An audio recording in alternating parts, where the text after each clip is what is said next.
Indian moral story. कवि सम्मेलन देख देख के घर की शीला देवी को शेर और शायरी का बुखार चढ़ गया था। अब वो सीधे मुंह किसी को जवाब ही नहीं देती थी। उनके पति और उनका बेटा तो काम करने घर से बाहर चले जाते थे और उनकी शायरी झेलनी पड़ती थी बहू रेणु को। अब सास बोलती नहीं, अर्ज करती थी, संदूक पे रखी संदूक, संदूक में रखे झुमके, बहू झुमके निकाल के दे मेरे, कहाँ लगा रही है ठुमके। माँ जी, झुमके तो आपके निकाल दूंगी मैं, लेकिन आपके दिमाग से ये शायरी का भूत कैसे निकलेगा? छोटे लोग नहीं समझेंगे, शायरी है शौक बड़ा, तू अपने काम से काम रख, मेरे काम में मत टांग अड़ा। शौक अलग बात है, लेकिन हर चीज में अपना शौक डाल देने से जग हसाई हो सकती है सासू माँ। अरे मैं हूँ एक नंबर कलाकार, कोई ऐसी वैसी बला नहीं, तुम घर के कामों में उलझी, समझोगी मेरी कला नहीं। ठीक है माँ जी, आप नहीं समझती तो कोई बात नहीं, लाओ मैं आपके झुमके ही निकाल कर दे देती हूँ। बहू सास के झुमके निकाल कर देती है और वहाँ से चली जाती है।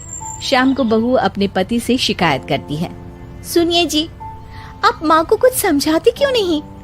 अरे क्या समझाना है माँ को? अरे अपनी शायरी थोड़ी कम करे ना। अरे तुमको उनकी शायरी से क्या दिक्कत है?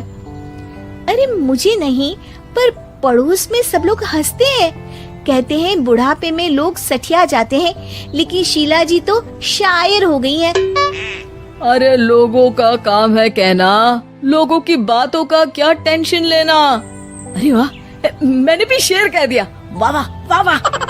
देख लो, तुमसे किसी ने कहा नहीं और तुम्हारे सामने कोई माँ की बुराई नहीं करता तो तुमको फर्क नहीं पड़ रहा।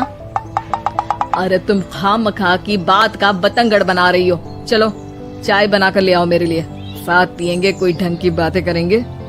रेणु चाय बनाने लगती है।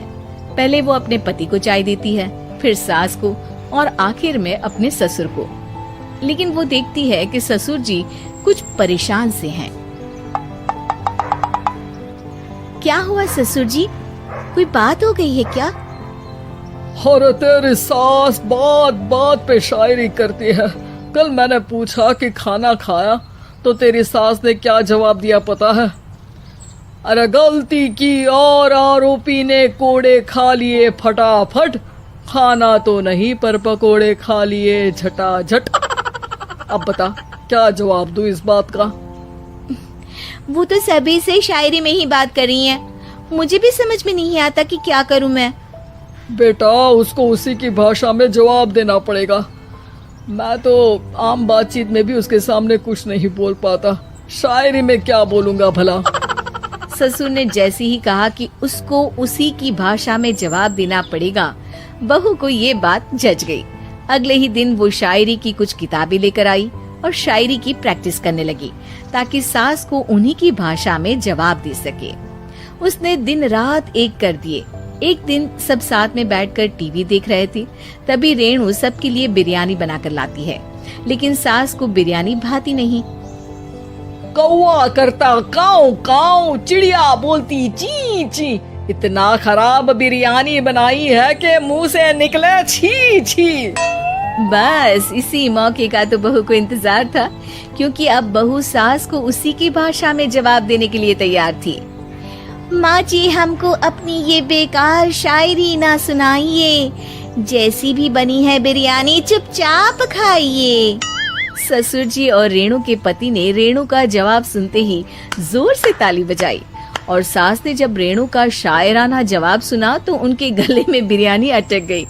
बहू ने एक और शायरी का तीर छोड़ा। शायरी में बहू के सामने सास हो जाएगी ढेर, क्योंकि सास मारेंगी एक शेर तो बहू मारेगी 1.25 शेर। सास को छोड़ के सब वाह वाह करने लगते हैं।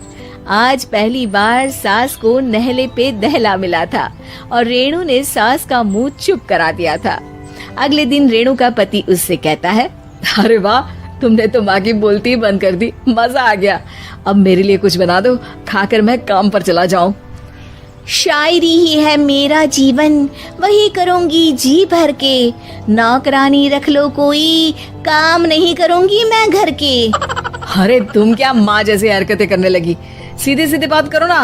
हो गई कल शायरी, रोज थोड़ी ना करोगी। शीशी भरी गुलाब की पत्थर पे फोड़ दो, जो मुझे शायरी से रोके उसके कान मरोड़ दो। पति घबराकर वहां से चला जाता है और बाहर उसके पिताजी के पास जाकर बैठ जाता है। दोनों अपनी बीवियों की शायरी से परेशान है। ससुर को पछतावा होता है कि क्यों उसने बहू को सास की भाषा में ही जवाब देने का आइडिया दिया। अब तो घर में दो दो शायर हैं।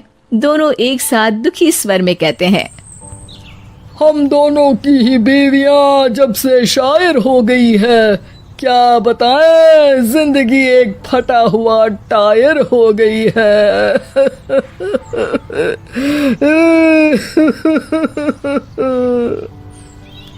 हम दोनों की ही बीवियां जब से शायर हो गई है, क्या बताएं, जिंदगी एक फटा हुआ टायर हो गई है।